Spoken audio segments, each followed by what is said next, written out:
அன்பிற்குரிய அல்லாஹுவின் நல்லடியார்களே, அன்பு சகோதரர்களே, நாம் தொடர்ச்சியாக பார்த்து வரக்கூடிய துஆக்களினுடைய திக்ருகளினுடைய தொகுப்பில் இன்று நாம் பார்க்க இருக்கின்ற விடயம் என்னவென்றால், மிகவும் சிறப்பு வாய்ந்த ஒரு திக்ர். நாம் 3 தடவை ஓதினாலே போதும்.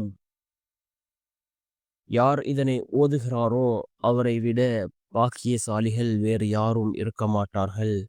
பாக்கியம் நிறைந்த ஒரு திக்ரை தான் நாம் இன்றைய வீடியோவில் பார்க்க இருக்கின்றோம்.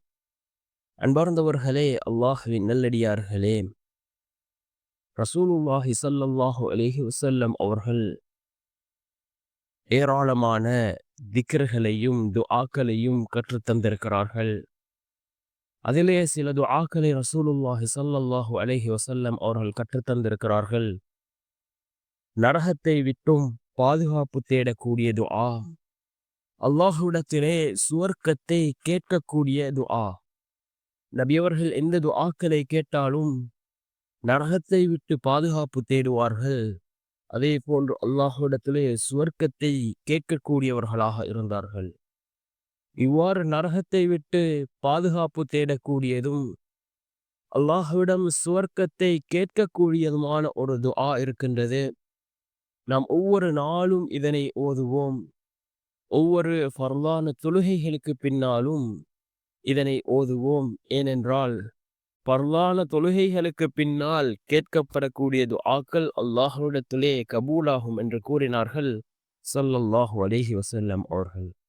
அன்பார்ந்த சகோதரர்களே, அல்லாஹ்வின் நல்லடியார்களே, யார் இதனை ஓதுகிறார்களோ அவர்களை விட பாக்கியம் பெற்றவர்கள் வேறு யாரும் இருக்க மாட்டார்கள். அவர்களே பாக்கியசாலி. நாம் அதிகமாக இந்த துஆவை ஓதுவோம். நரகத்தை விட்டு பாதுகாப்பு தேடுவோம். சுவர்க்கத்தை அல்லாஹ்விடம் கேட்போம். என்ன துஆ என்றால், அல்லாஹும்ம இன்னி அஸ்அலுக்கல் ஜன்னா வ அஊது பிக மினன் நார். அல்லாஹும்ம இன்னி அஸ்அலுக்கல் ஜன்னா வ அஊது பிக மினன் நார் என்ற இந்த துஆவை நாம் 3 தடவைகள் ஓதுவோம். ஒவ்வொரு ஃபர்தான தொழுகைகளுக்கு பின்னாலும் ஓதுவோம்.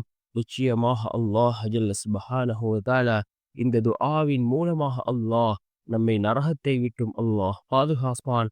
அதே போன்று சுவர்க்கத்திற்குரியவர்களாக அல்லாஹ் நம்மை ஆக்குவான்.